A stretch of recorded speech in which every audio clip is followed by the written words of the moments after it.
Good morning, cellists. We're in week 11. I can't believe that, it's true. And this is the third lesson where we're looking at the middle movement of the Brahms E minor sonata. And we're also considering Feuillard's study number 34.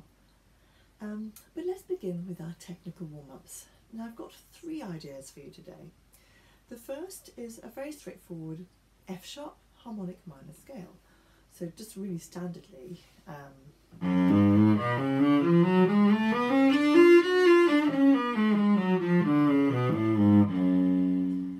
the reason why we're picking this, let's consider it. It's actually, if you look ahead, today we'll be going into the trio portion of the central movement of the Brahms, and that is written in F-sharp minor. And for technical consideration, I want us to think about how that relates to the Allegretto quasi Menuetto. So the Allegretto is in A minor, and we are now moving to F-sharp minor for the trio. How beautiful is that? So the stepping stone there is, we go from A minor, we take its tonic major, A major, we go to its relative minor, F-sharp minor. That's how we get there, and absolutely beautiful pairing. Not so usual, and that's what part of its charm is, for sure. So get your scale book out and double check your F-sharp minor scale. The harmonic version will lend itself most usefully to the trio. Now for something a little bit more challenging, yes, I think I'll go for my next challenge before the easier bit. We're actually going to look at an octotonic scale. Now this is very, very rarely taught or learned by classical string players, but it is a jazz scale in actual fact. And so the characteristic of the octotonic scale, I mean, firstly you can hear in the word octotonic, there's something to do with 8 in there. And as we know, in an octave we have 8 notes, but we duplicate one of those, the bottom and top notes. So really in our standard scales we have 7 notes, and the 8th one is a replication of the first. The octotonic scale is going to divide that octave with 8 notes, and then the 9th one will be your original note an octave higher. The method of breaking down that whole octave is just really simple. A tone and a semitone, and you keep repeating tone, semitone, that's all you do. Now for my example scale, octotonic scale, I'm going to begin on a C sharp, and that's actually related to the Brahms because, as I mentioned, that's an F sharp minor, and C sharp, as you might recall, if we just jump across the string, it's a 5th above, it's the dominant of F sharp minor, and there are some hints at the octotonic scale within the Brahms trio. So that's what made me think, well, why don't we try something new? So in terms of the tone and semitone, we'll begin with the tone, then the semitone, tone, semitone.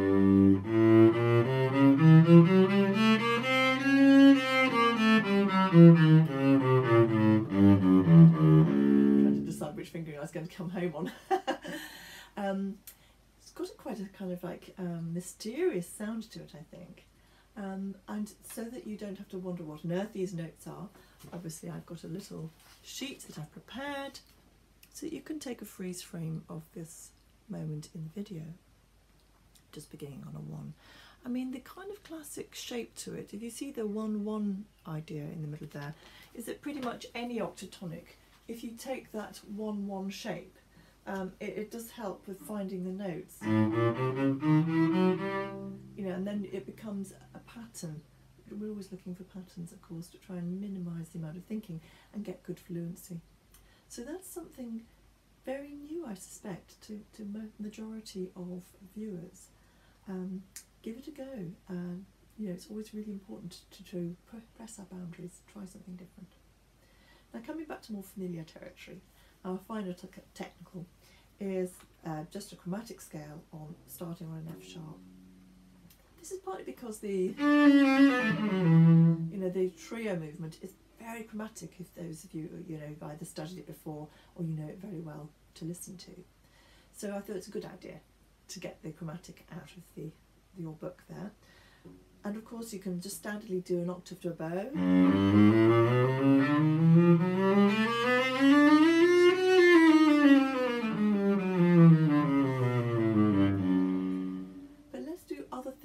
again, we're all about pushing boundaries and looking at things in a different light. Now within the Brahms, there are a number of places where the bowing is such that you have 8 notes and 4. Well, that's ideal because our chromatic consists of 12 notes. So you could do 8 and 4.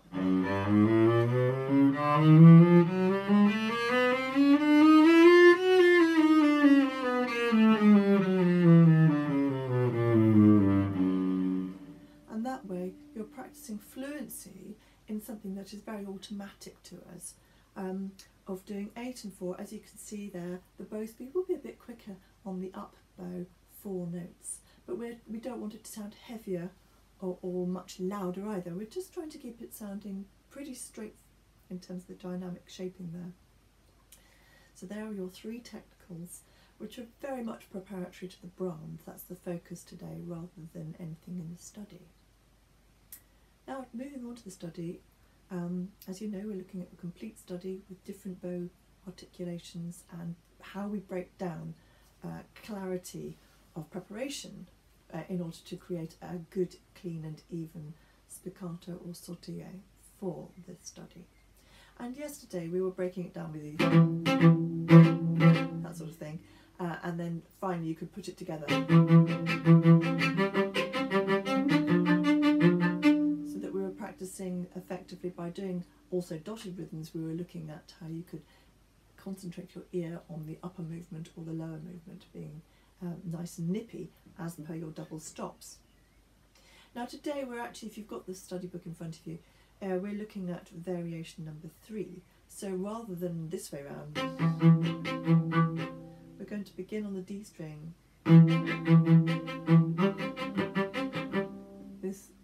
This method of solution. So the focus is completely changed and the bow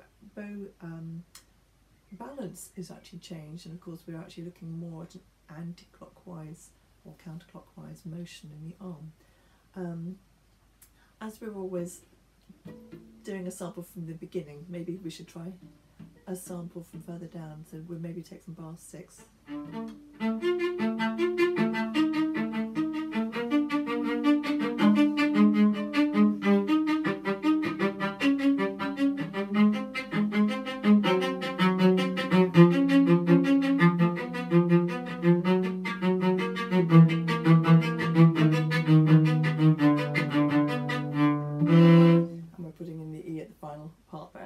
I mean, I hope you could hear that in some of that we're trying to look at a musical line. Don't just see it as a sort of a clinical exercise. And that by taking it this way around with the lower one first, you can hear the line.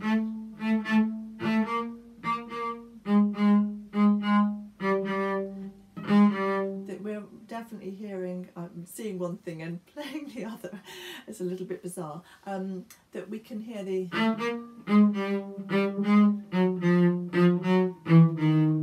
lower line moving as we move through the chords.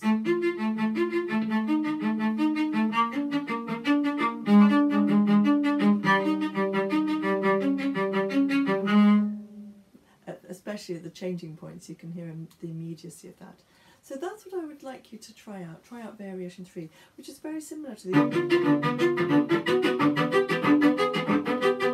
in the Sanson cello concerto. You know, it's a similar bow stroke, albeit that the Sanson puts in extra notes and we're double stopping, but very similar technique. So you know, just sort of think about a musical application, so that when you play it, think of it as a piece of music. Right, now thinking pieces of music, let's get on with Brahms.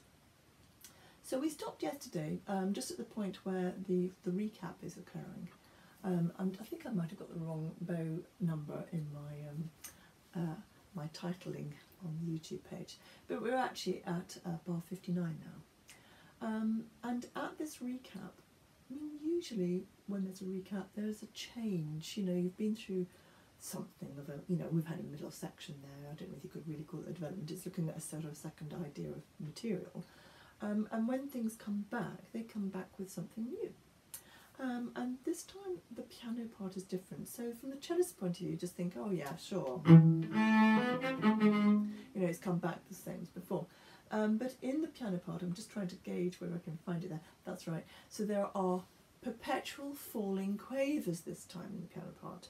Whereas the opening we've got yada bum bum, yada dum bum, this sort of configuration there.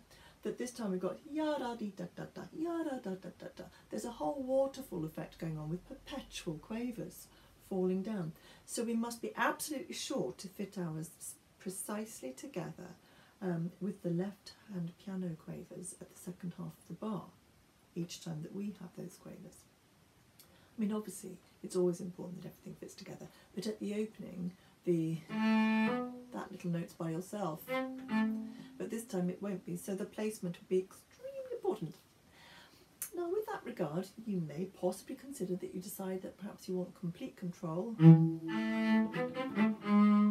that by changing to alternate bowing stroke directions, just basically bowing it out, you can have a little bit more control about precisely when you're playing, even if the articulation isn't quite the same. So we consider the musical idea of the original bowing,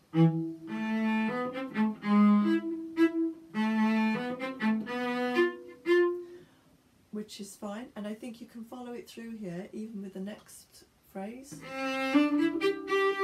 But at this point I personally would change to a bowing out method, so that you can really control the length of the stroke and therefore the dynamic, because we have got a crescendo coming in here. I mean, you could perhaps play this one. So the first of those in our original bow stroke, which is a down to a lift in the first quaver and 2 ups. You need to experiment and see what sounds right to you and where your control lies. So as I mentioned, it's slightly different to the opening because, of course, it's absolutely sort of changing harmonically where it's moving to, and we're coming down to a winding down point.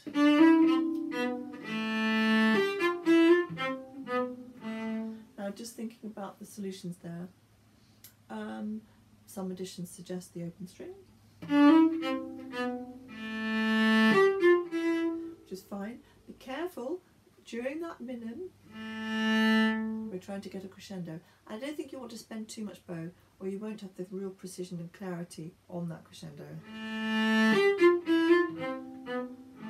Perhaps a little bit more. If you use too much bow, you're going to have a problem, possibly with the, especially as it's meant to be loud, with the articulation and phrase shape. So I think keeping it in the lower half of the bow would be better. The other version we could take,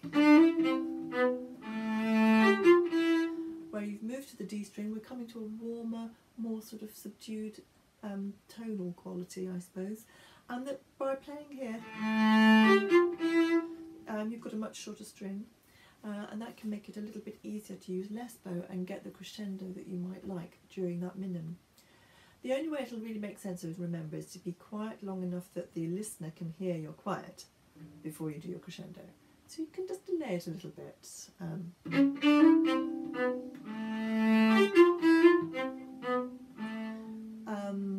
We've come back down again. This time we've only got a crotchet before the crescendo. And if you're on the D string, you'll need a fairly flat bow hair here.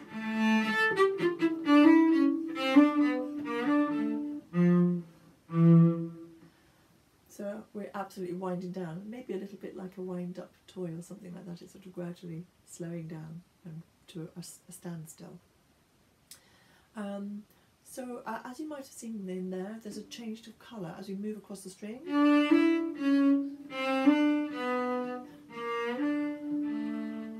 You know, I think it's a great moment to move to the D string and use that harmonic. Personally, I really like that. You don't have to do that, but I think that's rather joyous. And you notice that with those two crotchets, in most editions, certainly in the Henlo edition, and check the Bärenreiter as well, yeah, Bärenreiter and Henlo editions, both indicate, which I think is therefore original from Brahms' score, those crotchets in the same bow direction, because they're definitely sounding like a resolution. There are two things that belong together there. And in the piano, at this point, where we land on this E, there's an arpeggiated second inversion A minor chord, then added sixth, if you want to know.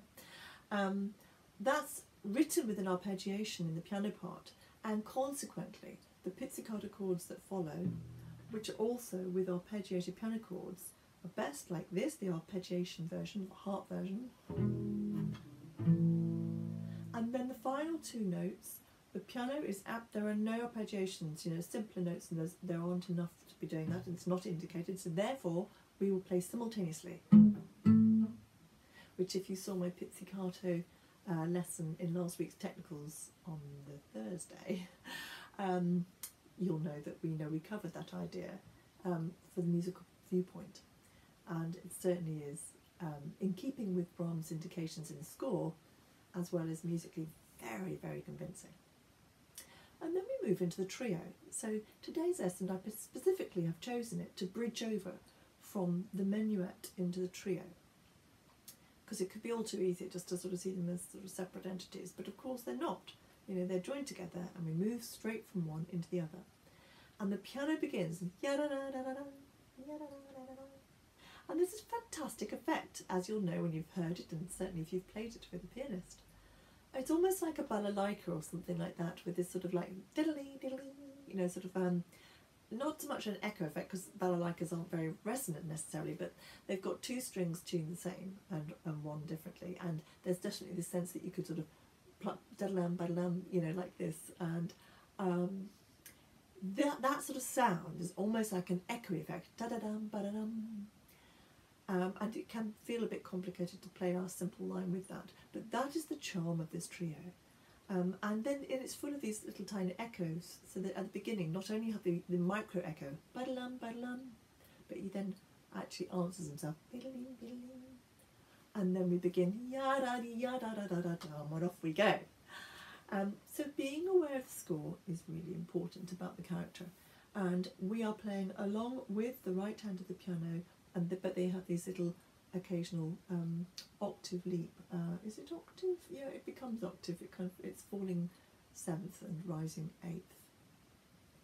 I think that's true. Yeah, just trying to sort of just double check the score. Yeah, that's right. And as I mentioned earlier in the technicals, a lot of chromaticism here.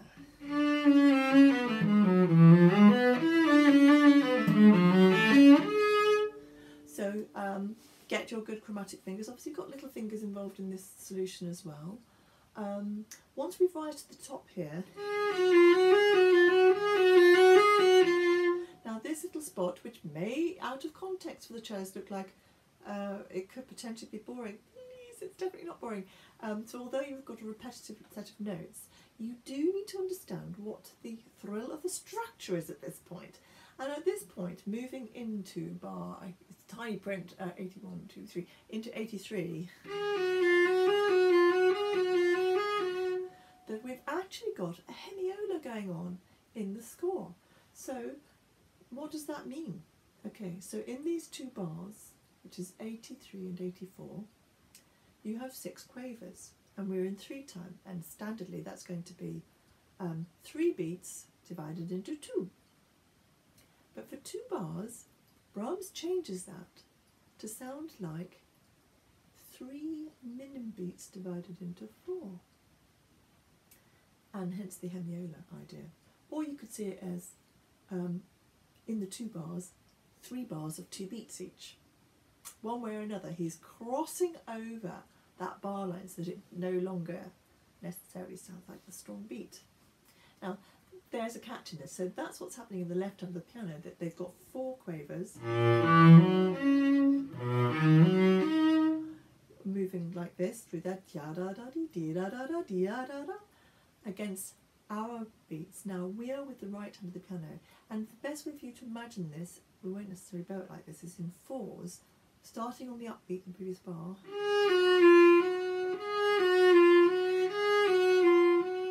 If you see those as your groups of 4s, you're beautifully in canon with the left hand of the piano. So you start your 4 quavers, and halfway through the left hand starts their 4 quavers. You're with the right hand of the piano. Don't worry if you don't follow this. The most important thing is to understand it's the phrase shape, you need to imagine the fours.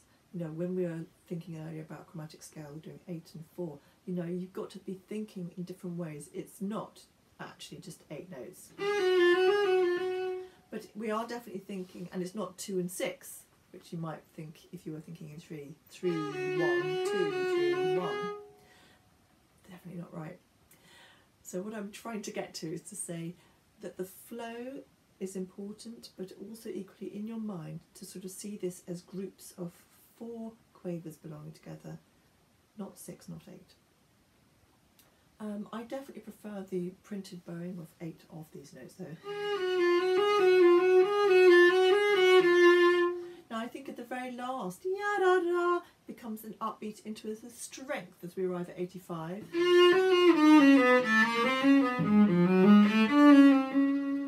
And that you might notice in bar 86 a little bit of our jazz scale that we looked at the beginning, or the octotonic scale. Marvellous writing here.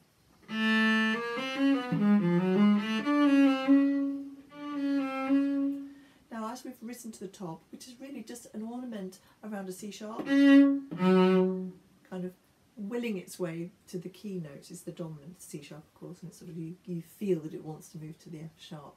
That's all it is, a prettification of C sharp, but really enjoy it. Brahms has written little tiny hairpins on those, so we use bow speed for that rather magically. The first one's on a 3rd finger here, and then an echo maybe. So you might perhaps linger momentarily on that B sharp before the return.